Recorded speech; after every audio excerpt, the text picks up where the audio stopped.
Hi, everybody.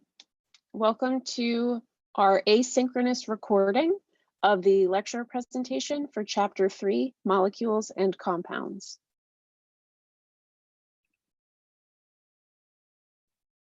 Elements combine with each other to form compounds. The great diversity of substances that we find in nature is a direct result of the ability of elements to combine with each other in this way. There is a dramatic difference between the elements hydrogen and oxygen and a compound that they form together, which is water. When two or more elements combine to form a compound, it forms an entirely new substance. Just take a look at this table, which is emphasizing the dramatic difference in characteristics between hydrogen and oxygen as elements, and then hydrogen and oxygen combined in a compound, which is water. So hydrogen and oxygen have very low boiling points, whereas water is 100 degrees Celsius.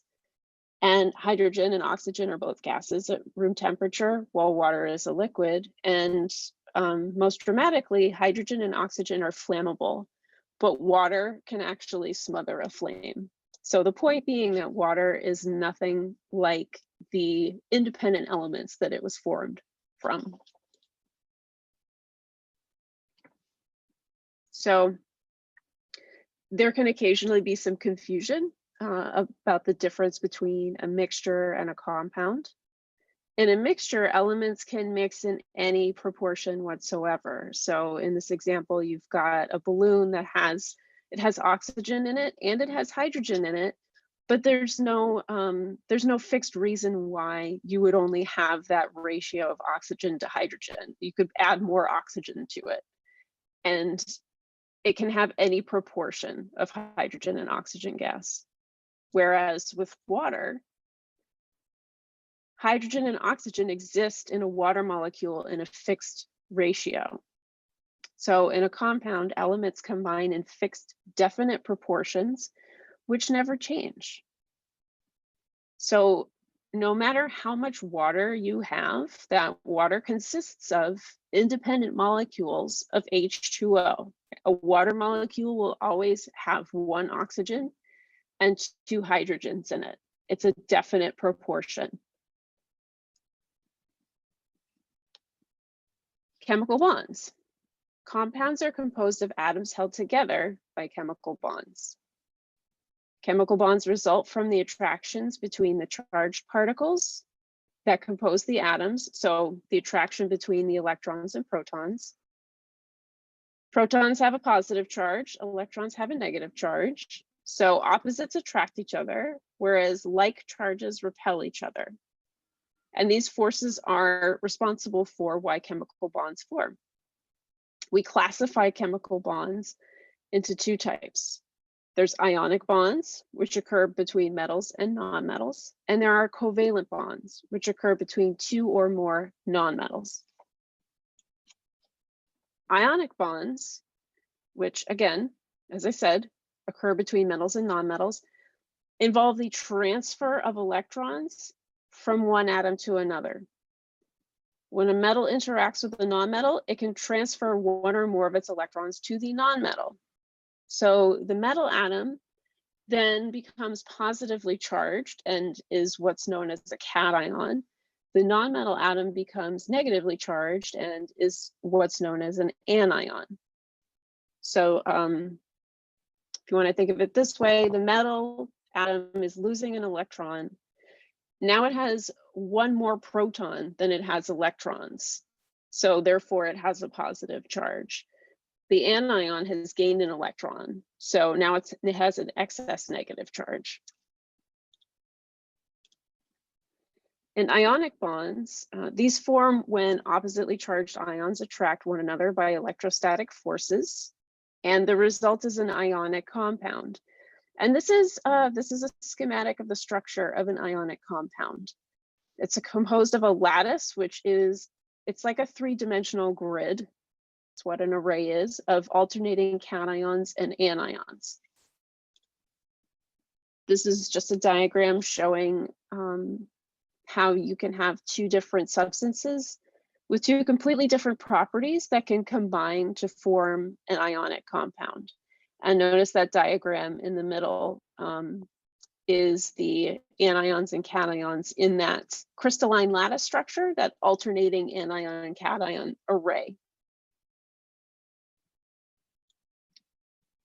Covalent bonds, which occur between two or more nonmetals, involve the sharing of electrons between two atoms. So neither atom transfers its electron to the other, unlike in ionic bonds where the metal transfers an electron to the nonmetal. The shared electrons have lower potential energy than they do in the isolated atoms because they interact with the nuclei of both atoms and they're stabilized that way. The covalently bound atoms compose a molecule. Each molecule is independent of the others. The molecules themselves are not covalently bound to one another. This is an important concept to take note of. So we call covalently bonded compounds molecular compounds.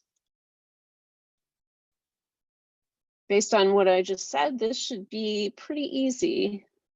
Key difference between ionic and covalent bonds: ionic involves a transfer, covalent involves sharing, right? The sharing can only occur between two or more nonmetals. So therefore, since nitrogen and oxygen are both nonmetals, this can only be a covalent bond.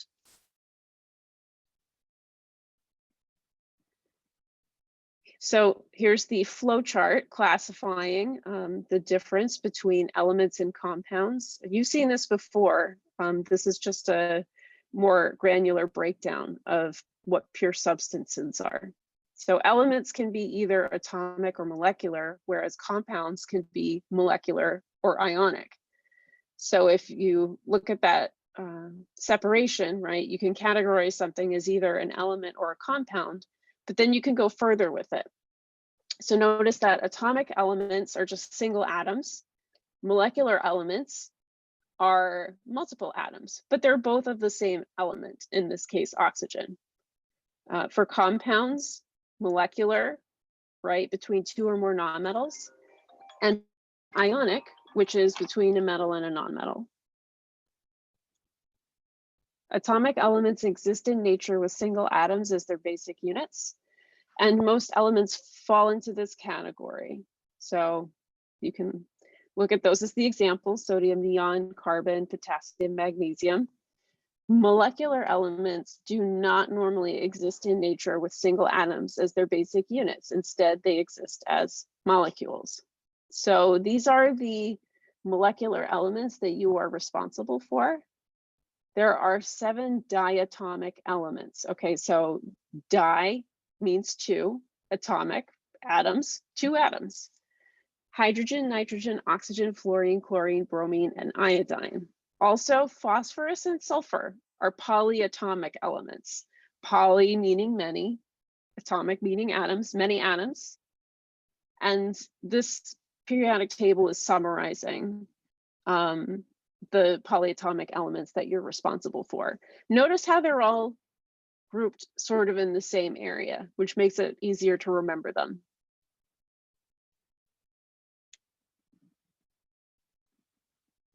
So just to demonstrate again the difference between a molecular compound and an ionic compound. Okay, so the molecular compound, those are all independent molecules. They're independent units. They're not bonded to each other. Whereas an ionic compound has an alternating lattice of anions and cations that go on indefinitely.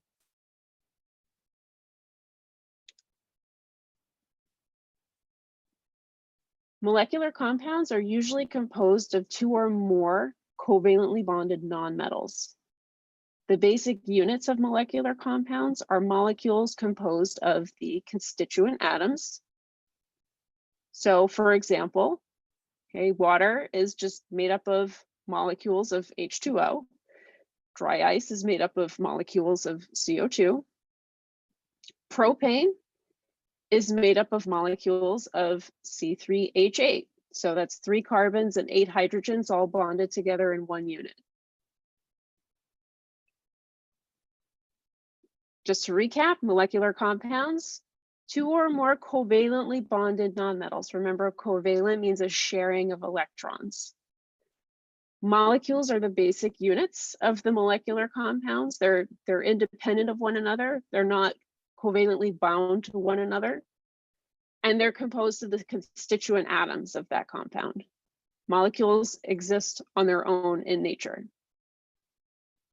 And again, ionic compounds are composed of cations, usually a metal, and anions, usually one or more nonmetals, bound together by ionic bonds, which involves a transfer of an electron from the metal to the nonmetal.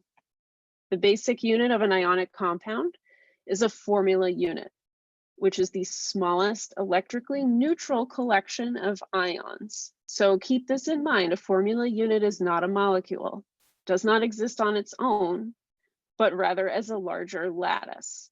So table salt is used as this example here. The ionic compound table salt with the formula unit NaCl is an alternating cation and anion lattice.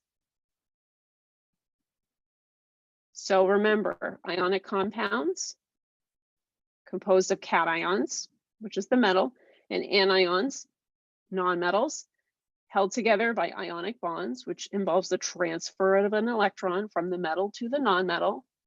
The formula unit is the simplest possible unit, simplest possible ratio of anions to cations in a neutral formula unit. Okay, the basic unit of an ionic compound, the smallest electrically neutral collection of ions. Okay, so if you're looking at this diagram and you have to classify it, okay,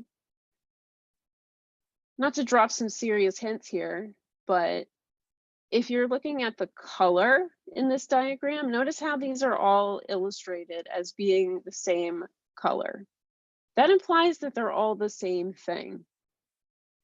Also, remember the difference between an atomic element, a molecular element, a molecular compound, or an ionic compound, right? Because once you classify, there's pure substances, elements, and compounds, then you can break those down further.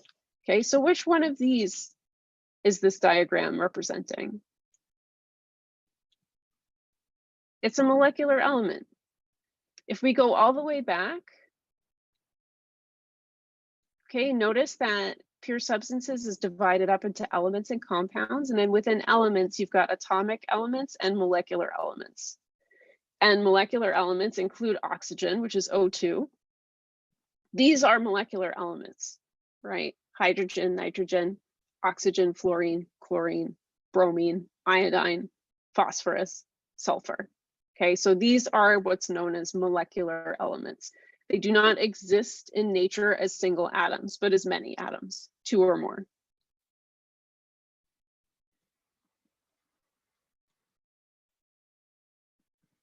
Which statement best summarizes the difference between ionic and molecular compounds? Is it A, molecular compounds contain highly directional covalent bonds, which result in the formation of molecules? Ionic compounds contain non-directional ionic bonds, which result in the solid state in the formation of ionic lattices. B, molecular compounds and ionic compounds both contain molecules as their smallest identifiable unit, but in ionic compounds, the molecules are smaller. Or C, a molecular compound is composed of covalently bonded molecules. An ionic compound is composed of ionically bonded molecules in the solid phase. Okay, so let's look at these choices. Maybe by process of elimination. So let's look at C, for example. So it's saying a molecular compound is composed of covalently bonded molecules. Okay, so far so good. But then an ionic compound is composed of ionically bonded molecules, which at first seems logical. But remember, the term molecules only refers to non-metals. A molecule is the simplest unit for a compound, right? Or a molecular compound, I should say. And The formula unit is the smallest unit for an ionic compound. They're two different things, okay? So if something is a molecule, it cannot be an ionic compound. If we look at B, molecular compounds and ionic compounds both contain molecules as their smallest identifiable unit. Okay, so we can also eliminate that because that's a major difference between ionic and molecular compounds. One has molecules and one doesn't, right?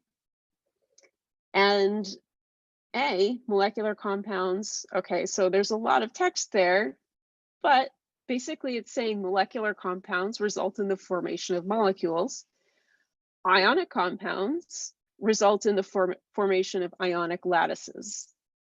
Okay, so that seems logical. Okay, there you go. So this just kind of shows how you, if you're confronted with a multiple choice question like this, it's really good to read through it very carefully and pick apart the language.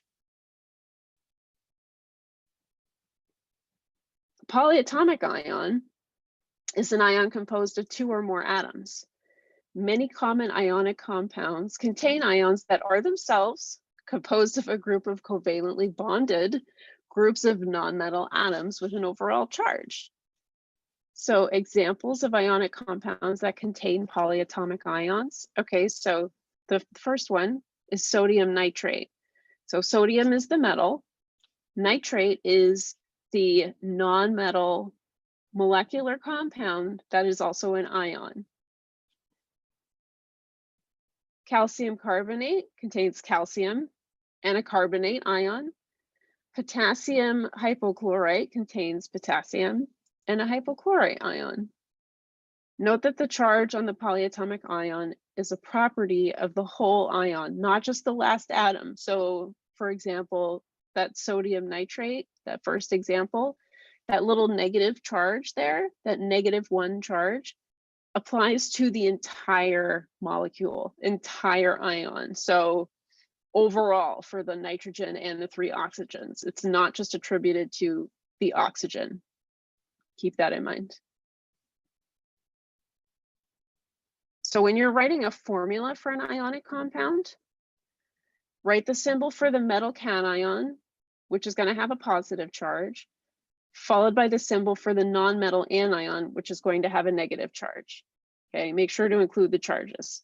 I realize these are all labeled number 1. Just pretend they're numbers 1 through 4. The charge on the anion becomes the subscript of the metal, and the charge on the cation becomes the subscript of the nonmetal. What does that mean? Well, I'll show you in a second. Check that the sum of the charges of the cation neutralize the sum of the charges of the anion in your formula.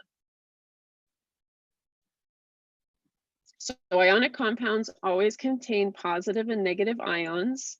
In a chemical formula, the sum of the charges of the positive ions must equal the sum of the charges of the negative ions to neutralize it.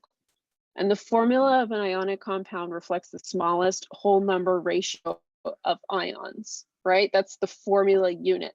It's going to be the simplest possible ratio between anions and cations. As an example, okay, what's the compound formed between aluminum and oxygen? So you need to find those on the periodic table. So aluminum is in group 3, and this is outlined very specifically in your textbook. Notice how the nonmetals, like for example, oxygen and sulfur, or fluorine and chlorine, the halogens, notice how their charges are the group number -8. Okay, same for nitrogen. Aluminum is specifically outlined as having a +3 charge. Okay, so aluminum ionizes to become Al with a 3+, and oxygen ionizes to have a -2 charge. So in steps 2 and 3, notice in the instructions before, like you take those 2 charges and you switch them so that the superscripts, the charges of the independent ions, become the subscripts of the opposite ion. Okay, so that 3 on the aluminum becomes the subscript for the oxygen, and that 2 on the oxygen becomes the subscript for the aluminum. So this is basically saying you need 2 aluminums to balance out 3 oxygens. So that's what step 4 is checking. It's saying use algebra to determine if these are going to neutralize each other. Okay, so 2 aluminums with a charge of +3 is going to have a net charge of +6. 3 oxygens with a charge of -2 are going to have a net charge of -6. If you add those together, they neutralize each other. You have a neutral compound. Okay, so try writing the formulas for these. Okay, form between potassium and sulfur, between calcium and oxygen, and between aluminum and nitrogen.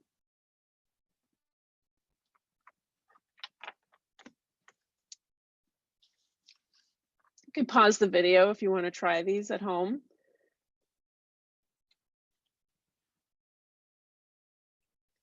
So a good strategy for this, again, following the instructions, you're going to write the ions out. Okay, that's potassium when it becomes an ion. Sulfur has a charge of -2. So remember that these superscripts, these charges, are going to swap places and become the subscripts of the opposite ion.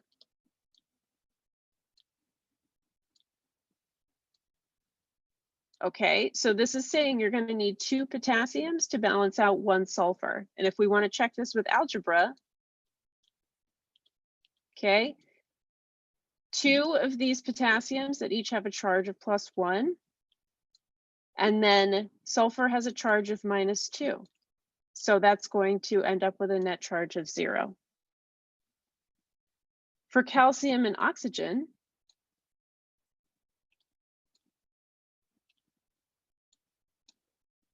okay, so if you're looking at these, notice that these have the same charge, or I should say, they have the same magnitude of charges, but they're opposite in sign. So those are just going to neutralize each other the way that they are. Okay, so you may be tempted to say, okay, well, these are going to switch spots, so then you'll have Ca2O2. But remember, this is an ionic compound.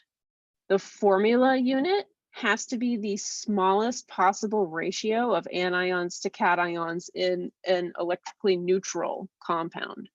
So that means that this is not the simplest ratio of cations to anions here. This is. Okay, so just make sure to keep that in mind. Aluminum and nitrogen, okay. This is the same concept as number 2. Aluminum has a charge of +3. Nitrogen has a charge of -3. Those are just going to neutralize each other the way that they are. That +3 and -3 are going to cancel each other out.